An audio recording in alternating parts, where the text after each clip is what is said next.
Көпчүлүктүн суроосу менен жөнөкөй профилдерди бизнес аккаунтка өткөрүүнү билбегендерге мен көрсөтөйүн. Мына өйдөдө 3 сызык болот. Муну тандап Instagram визитки, ваши действия киребиз. Бул жерден баарын көрсөңүздөр болот. Интересные люди.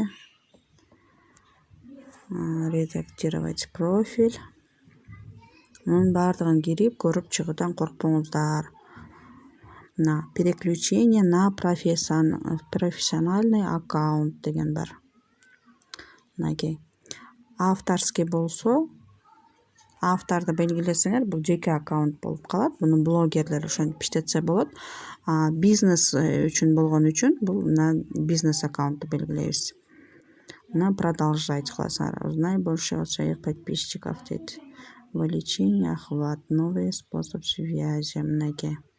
Бизнес аккаунтка өттү. Бул жерден белгилейбиз. Розничная торговля, здоровье, красоты, продуктовый магазин, искусство, личный блог. Мунун каалаганыңарды белгилеп койсоңор болот. Мынакей, далее басабыз. Бул боюнча дагы мен видео киргизгем. Ал видео Instagram'ды кантип кооздоо бөлүмүндө. Бул каналдарга кирип, кенен бул видеолорду көрбөй атасыңар. Телефон номер, адрес баардыгы жазылат. Выбрать страница. Страница не обязательно.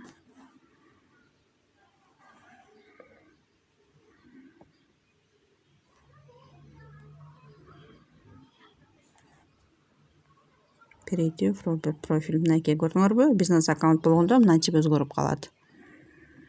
Мынакей. Эми мына промо акция деген чыкты. Ушул жерден таргет жасайсыңар. Промо акция эмеси кошулду.